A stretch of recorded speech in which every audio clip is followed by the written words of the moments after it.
Hola a todos, yo soy Vacío y les doy la bienvenida a esta primera edición de Valle del Cauca Paranormal, donde estaremos compartiendo historias y vivencias relacionadas al tema paranormal. En esta primera edición les traemos una historia titulada La Bruja del Telecom, que inicia así. Soy suboficial retirado del ejército.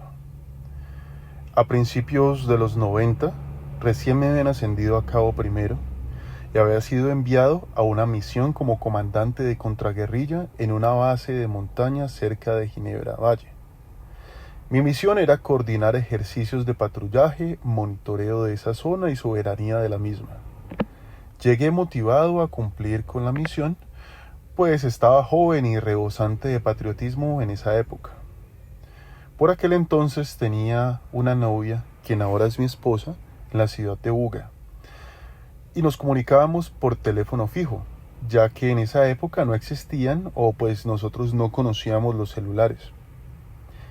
Y en la base todas las comunicaciones eran por medio de comunicación segura por radioteléfono y tenía que desplazarme para comunicarme con mi novia. Para hacer esto tenía que salir de la base y bajar una montaña, caminando alrededor de unos 20 minutos, para llegar a la primera construcción a un costado de la vía, que era un telecom. Estos eran unos negocios donde, para quienes no lo conocieron, uno iba a realizar llamadas, tanto locales como a larga distancia, antes de la existencia de los celulares. Este negocio al mismo tiempo servía de tienda de abarrotes. Quedaba a un costado de la vía, como ya les dije, y estaba construido sobre columnas y vigas de madera clavadas en una bajada que terminaban en un río. Lo atendía y vivía en el negocio una mujer joven, comenzando sus 20s, que siempre nos atendía muy cordialmente. Siempre me ofrecía un vaso de agua o llenaba las cantimploras de mis hombres, y en un par de ocasiones me ofreció un vaso de jugo. Yo bajaba con un grupo de escoltas que me esperaban afuera mientras yo hacía mis llamadas. Esto tenía lugar usualmente una vez a la semana, hasta que luego de una visita en un permiso donde mi novia, ella me informó en una de nuestras llamadas que seríamos padres. Por esto las llamadas comenzaron a aumentar. Yo bajaba ya cada día y medio, más o menos, intentando no llevar siempre el mismo orden para no ser predecible. La noticia llegó en muy buen momento, pues yo solo debía esperar la visita de revista de uno de mis superiores, un sargento segundo, a quien le podría pedir mi traslado, ya que creía yo que mi labor se había desempeñado muy bien y yo pensaba de que era imposible que me negaran ese traslado. Así que solo debía esperar un poco más y le pedía un poco más de paciencia a mi novia, ya que pronto podríamos estar juntos de nuevo y construir una familia. Fue entonces cuando, faltando solo 3 semanas para la visita de mi sargento segundo, comenzaron a ocurrir los hechos extraños. Normalmente yo descansaba bien, lo que se podía estando en una base de contraguerrilla en la montaña, pero de un momento a otro comencé a tener muchos problemas para conciliar el sueño. Cada vez se agudizaba más, tenía problemas para dormir, pesadillas. Y en una noche ocurrió lo que nunca esperé que pasara.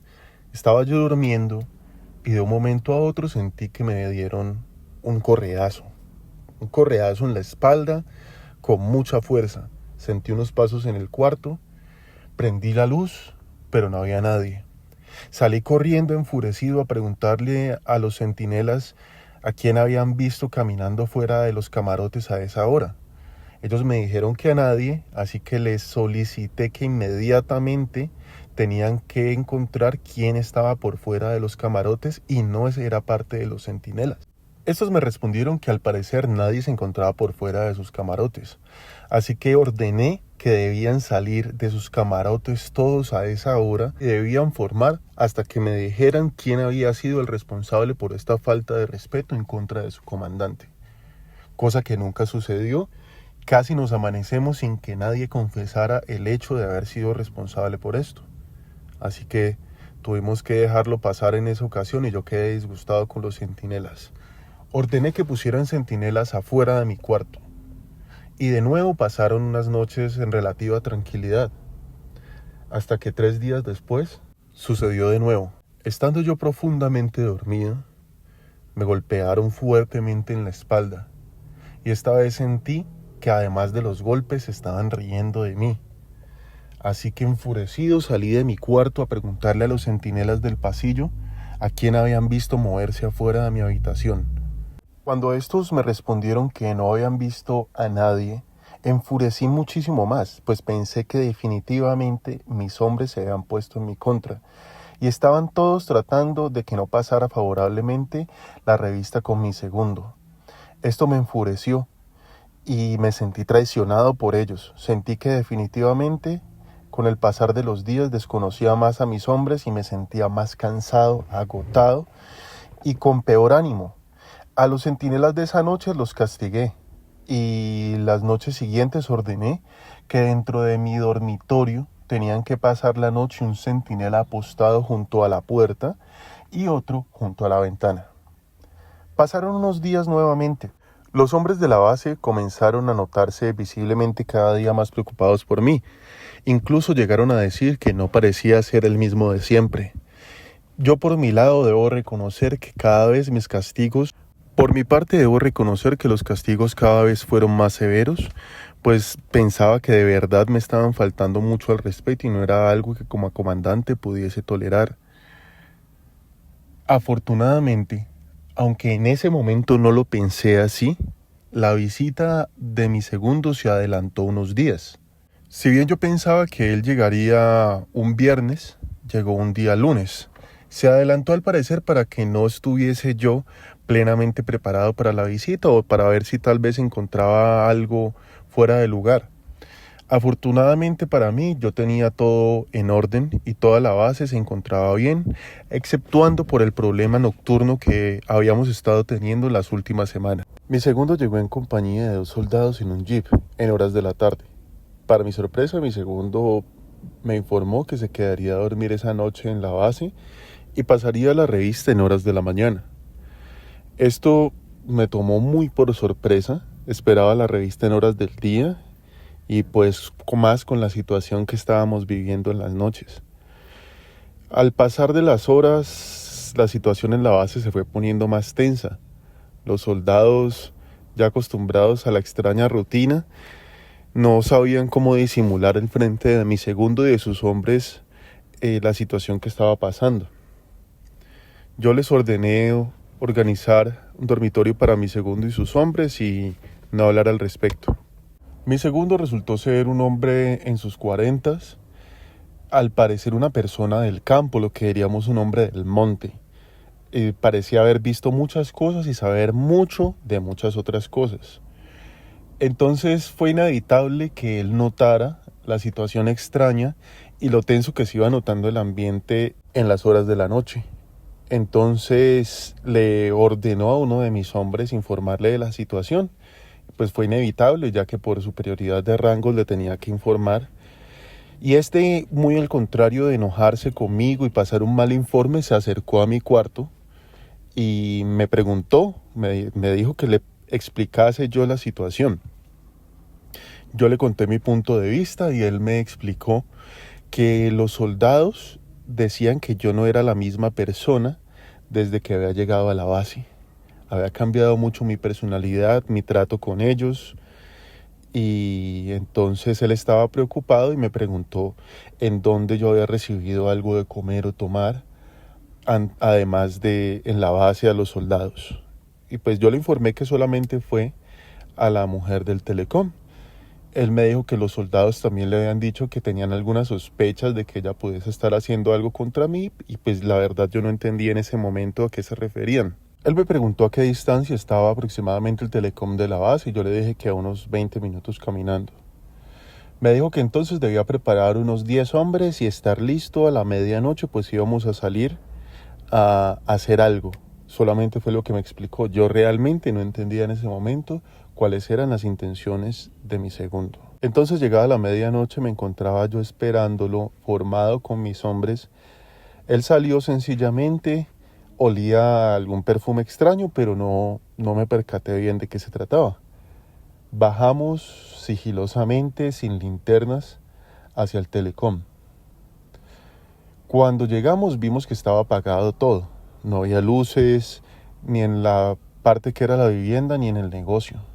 Sin embargo, nos llamó la atención que al parecer había una luz que provenía de la parte inferior del negocio. Una luz como de velas, como si alguien estuviese encendiendo una luz debajo del negocio. Así que nos fuimos por toda la falda de la colina, muy sigilosamente, acercándonos al negocio. Y fue en ese momento que vimos y escuchamos lo que sin lugar a dudas nos heló la sangre a todos, y que el único que al parecer sabía qué debíamos hacer era mi sargento. Era la mujer del telecom, cubierta por un velo, sentada en una mecedora, meciéndose adelante y hacia atrás mientras miraba fijamente una vela. Mientras hacía esto, sostenía en una mano un pañuelo que al parecer en alguna ocasión dejé en el negocio, y en la otra mano una correa. Hacía una especie de extrañas oraciones, y entre algunas partes de ella yo escuchaba mi nombre. Esto me perturbó enormemente. Me quedé congelado hasta que mi sargento avanzó y dijo: avancen todos. Acto seguido fue y la tomó por sorpresa, derribando la vela y sometiéndola por los hombros, mientras rezaba un Padre Nuestro, casi que gritando, y decía: todos denle duro a la bruja. Y le decía: te reprendemos en nombre de Cristo, te reprendemos, mientras lo golpeaba con la correa. Yo estaba pasmado y solo veía que algunos de mis soldados reaccionaban y le golpeaban a esta mujer, mientras mi segundo seguía haciendo oraciones. Y es de pronto cuando él me dice: usted, debe ser usted mismo quien la reprenda y le diga que está desterrada de su vida en nombre de Cristo. Yo lo único que pude acatar fue también darle un correazo mientras rezaba un Padre Nuestro y le decía que la desterraba de mi vida, como haciéndole caso a mi segundo. Yo realmente estaba muy asustado en toda la situación. Luego de esto él dijo: vamos a bañarla. La tomó y entre todos la bajamos al río y la bañamos en las aguas heladas a la madrugada. La mujer nos maldecía de mil maneras, en lo que al parecer eran diferentes lenguas. Mientras la bañábamos, mi sargento hacía oraciones y rezaba, y le decía que la desterraba en nombre de Cristo, y que como comandante tampoco quería volverla a ver atacando a sus hombres, que era mejor que no volviese a ser vista en la zona. Luego de esto se echó la bendición, se dio un rápido baño en el río y salió sin volver a mirar a la bruja. Nos ordenó hacer lo mismo y reagruparnos para volver a la base cuanto antes. Esa noche descansé bien. La sensación de descanso no la sentía de esa manera desde hace semanas. Así que sentí que de verdad cambió todo desde que me libré de la bruja. La mañana siguiente mandamos unos soldados a comprobar la presencia de la mujer en el telecom. Ya no estaba ahí, estaba cerrado el negocio y tenía un aviso que decía: se alquila. Y pasado un tiempo pude por fin volver a la ciudad y casarme con mi esposa. Mi sargento pasó favorablemente la revista y la verdad me dejó una enseñanza muy grande. Pero más que nada, aprendí en esa ocasión que las brujas realmente existen. Fin de la historia. Bueno, esa fue la primera historia. Espero que les haya gustado. Estaremos compartiendo muy prontamente una segunda historia. Por favor, escríbanos y compártanos sus historias. Denle un like si les gustó. Y por favor, no se olviden de suscribirse. Muchas gracias por escucharme. Yo soy Vacío y esto fue la primera edición de Valle del Cauca Paranormal. Muchas gracias.